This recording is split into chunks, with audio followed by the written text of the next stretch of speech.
मुख्य निवडणूक अधिकाऱ्यांची आज पत्रकार परिषद होणार आहे। एस चोक्कलिंगम यांची दुपारी 3 वाजता पत्रकार परिषद आहे।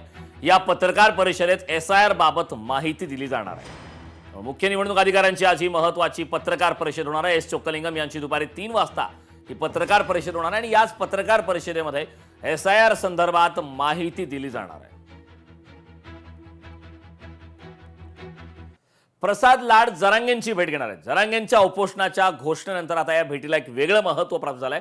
सकाळी 10:30 वाजेपर्यंत प्रसाद लाड हे अंतरवाली सराटीमध्ये पोहोचणार आहेत। मनोज जरांगे पाटील यांनी पुन्हा एकदा उपोषणाची हाक दिली। त्यांनी प्रसाद लाड यांना अंतरवाली सराटीमध्ये येण्याचं आवाहन सुद्धा केलं होतं, भेट घेण्याचं आवाहन केलं होतं आणि त्या दृष्टीने आता आपण हे पाहतोय प्रसाद लाड हे जरांगे पाटील यांच्या उपोषणाच्या घोषणेनंतर आता सकाळी 10:30 वाजेपर्यंत अंतरवाली सराटीमध्ये पोहोचणार आहेत।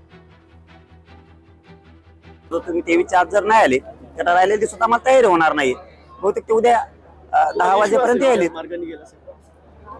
त्यांच्या बोलण्यातून तर वाटतंय मराठीशी ते दगा नाही करणार।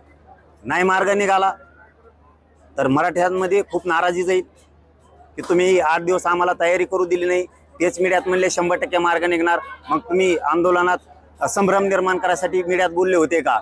अशी नाराजी त्यांच्याबद्दल आणि सरकारबद्दल मराठ्यात जाईल। त्यामुळे थोडं तर त्यांना काढावं लागणार आहे आणि निघल पण आम्हाला असे 100% निघल। एका नाराजी घेतील अंगावर, कारण ईद आंदोलनाची आता 5-6 दिवसात तयारी होणार नाही।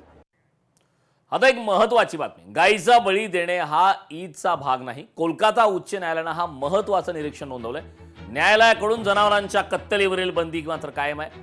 बंगाल सरकारच्या अधिसूचनेला स्थगिती देण्यास नकार देण्यात आला। आगामी बकरी ईदच्या पार्श्वभूमीवर बैल, वळू, गायी, वासरे आणि म्हशींच्या कत्तलीवर निर्बंध घालणाऱ्या पश्चिम बंगाल सरकारने नुकत्याच जारी केलेल्या या अधिसूचनेत हस्तक्षेप करण्यास कोलकाता उच्च न्यायालयाने गुरुवारी नकार दिलाय। 13 मे रोजी जारी करण्यात आलेली सरकारी अधिसूचना न्यायालयाने 2018 मध्ये दिलेल्या निर्देशांचीच अंमलबजावणी आहे, असं निरीक्षण न्यायालयाने यावेळी नोंदवलंय।